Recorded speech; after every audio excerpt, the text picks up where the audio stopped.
The requirement of personal effort. There is nothing fatalistic about Yoga Vasishta.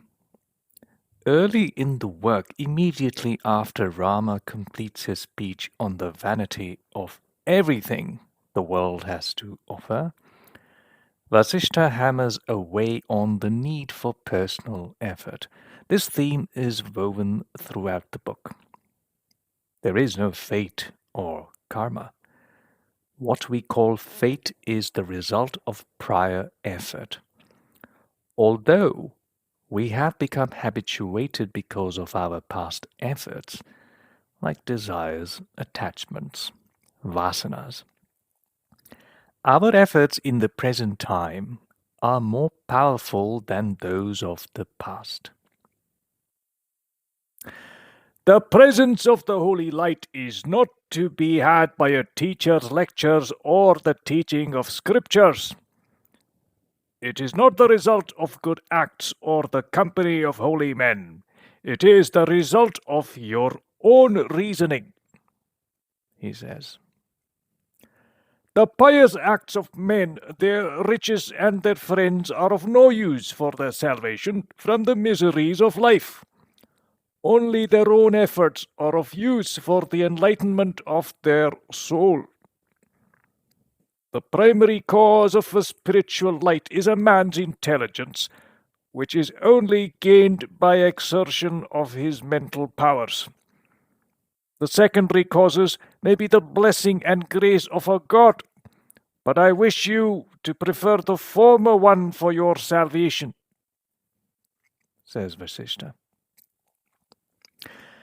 Vasishta's teaching begins with the need for personal effort, and not religion or teachers or good deeds.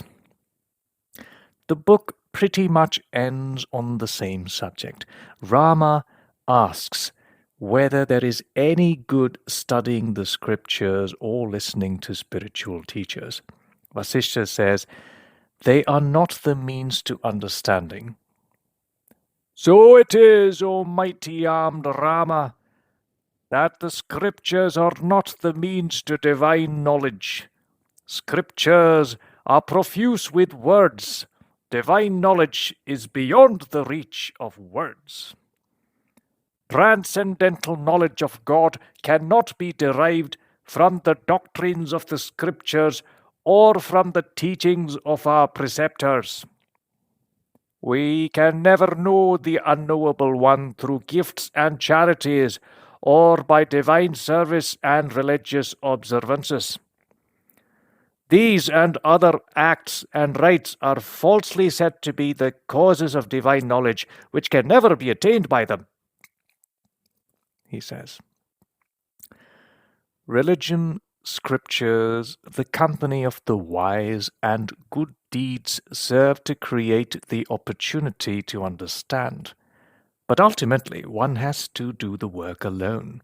One has to become dispassionate, learn to be without desires, practice good conduct, study scriptures, and learn from teachers.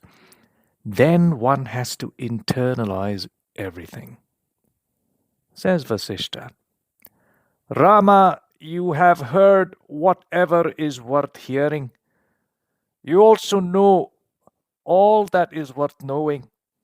Now I see there is nothing left worth communicating to you for your higher knowledge. Now you have to reconcile in yourself, by your best understanding, all that I have taught you and what you have read and learnt in the scriptures, and harmonize the whole for your guidance. Surplus, irrelevant, and unimportant sections.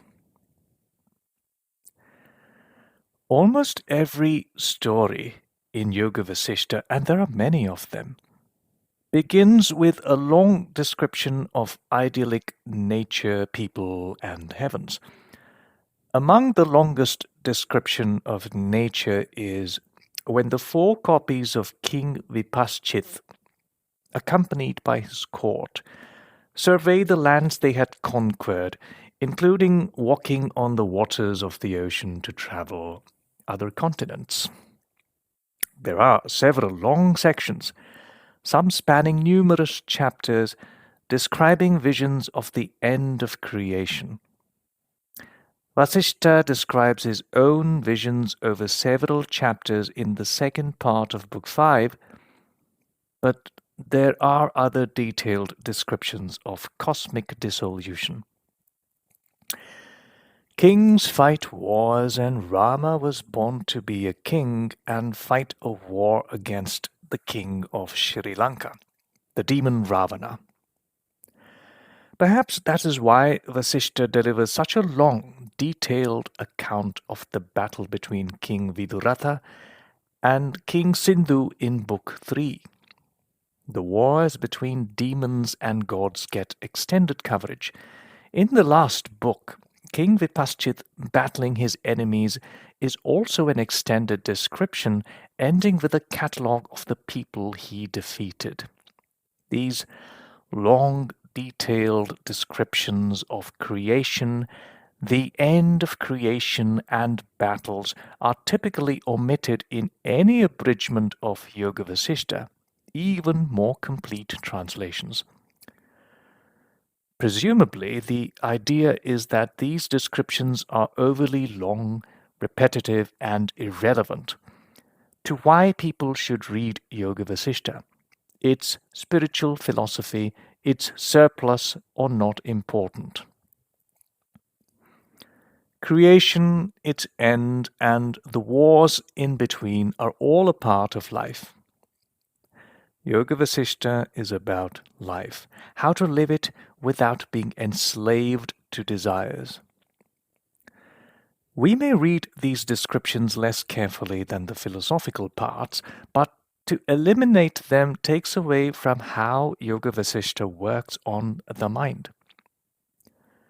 These long repeated descriptions emphasize the creativity of God. There is nothing so beautiful or so violent that is not an expression of God's consciousness. One needs to read and reread Yoga Vasishta in detail, the full version. Some parts we need to read slowly. Others may only create images in the mind. No summary or abridgment is equal to the impact of the original. Even though many passages seem redundant or irrelevant, there are many obscure passages and many answers that don't seem responsive to Rama's questions, but somehow it all is impressed upon the mind, which becomes more open to what is really going on.